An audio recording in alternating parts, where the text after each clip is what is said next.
Peace. Infinite Waters diving deep once again. 5 things you've been doing wrong every day and you didn't even know it. You didn't have a clue. Woo! Can I get a hello there?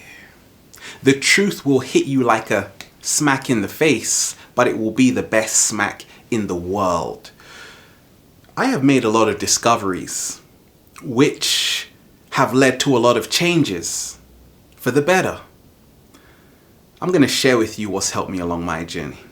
Number 1, what if I told you that you have been sleeping wrong your entire life? This is a message to myself. So this is my personal experience. 8 hours of sleep. That is the dominant program running in our minds. I discovered we all have to sleep according to our natural biorhythm. I may need 9 hours. You may need 10 hours. You may need 15 hours. Yeah, I'm talking to you. What happens when you go to work, you come back home, you're tired, you're hungry, and your face is sweating? Go and grab a tissue. You turn on the light, and that's when the party starts. It's summertime. This tricks your brain into feeling it's on holiday again. So this interferes with our natural biorhythm. There was a great book written called Lights Out, and it talked of with the onset of modern electricity, there was a rise in mental health issues, cardiovascular issues, weight gain problems. Also, there was another book which corresponded to my own way that I sleep. I don't sleep in an 8-hour stretch. I sleep in 2 intervals during the day. At nighttime and during the day in nature. Lying my head back, breathing in that good prana and just drifting off into nirvana. Nodding my head even when I'm sleeping. Feels good. This book was called At Day's Close, Night in Times Past. A fascinating read by Roger E. Kirch. And it talked of how in Western civilization, before the Industrial Revolution and modern electricity, they also slept in 2 intervals throughout the day. The first time was in the early evening. Then they would wake up and for an hour they would meditate, reflect, and then they would go back to sleep. And that's what they did.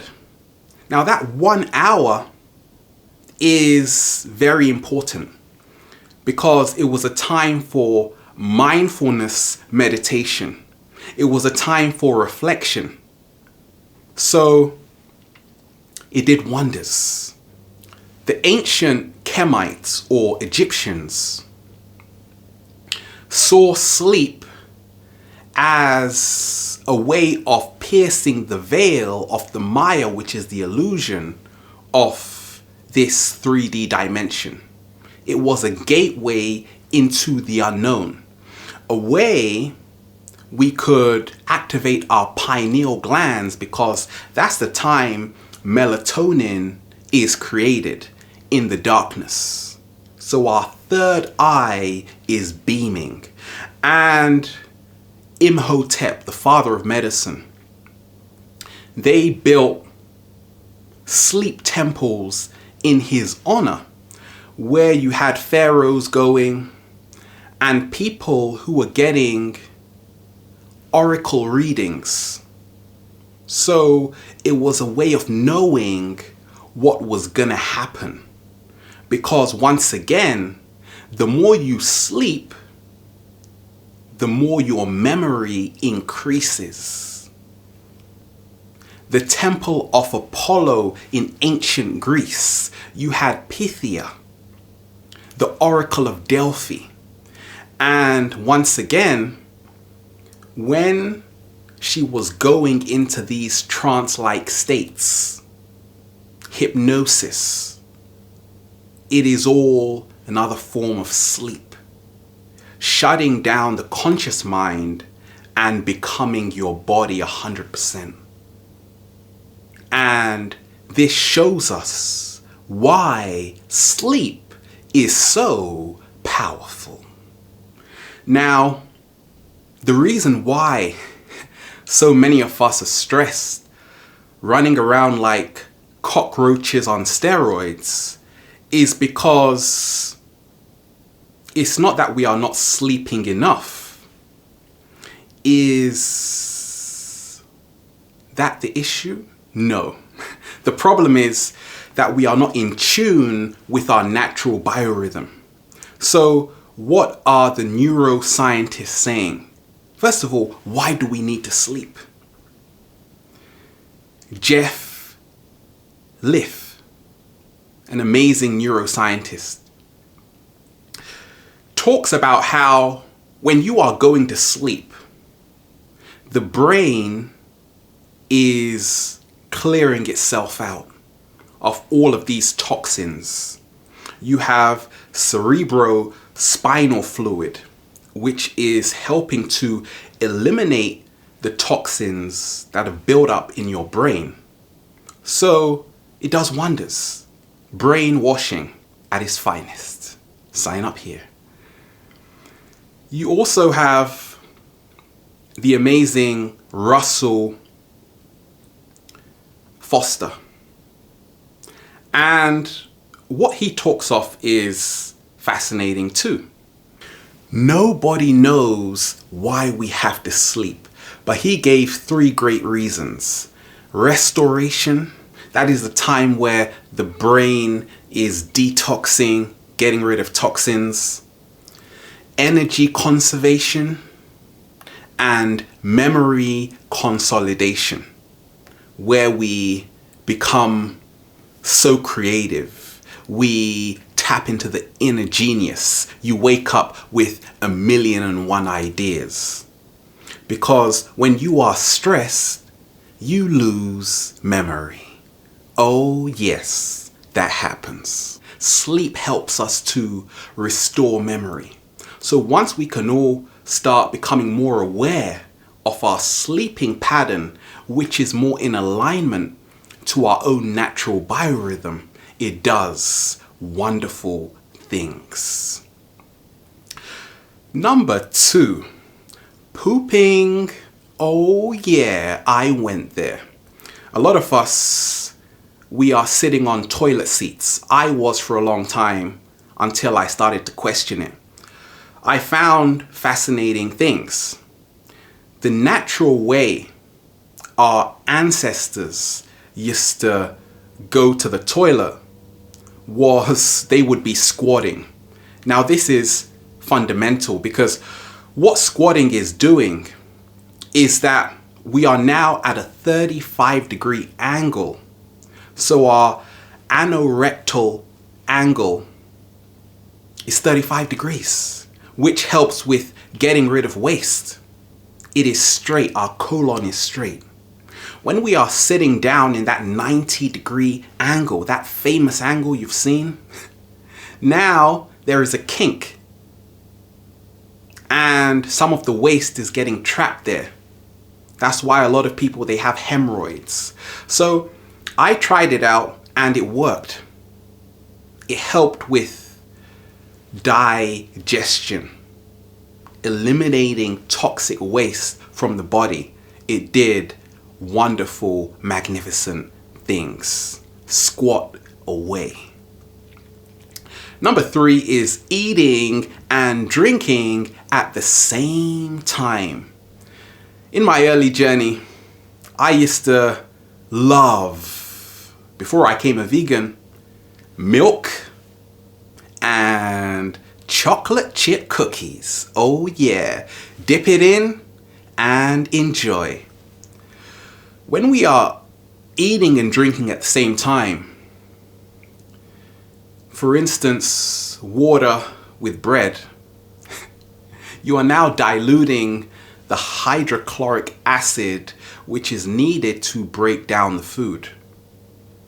When you drink and eat at different times, now you have a high concentration of hydrochloric acid, so now food can be broken down in a more efficient way. And this has served me in helping me become my greatest version. Number 4, sitting down on Facebook 24/7. We're hunched over. Our posture.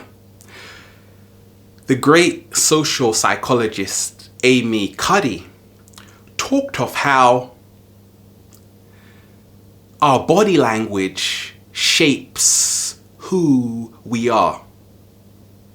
There are low power poses and there are high power poses. When we are tight, tense, and constricted, we are in a low power pose. Bad posture. This creates tension in our neck, across our whole body.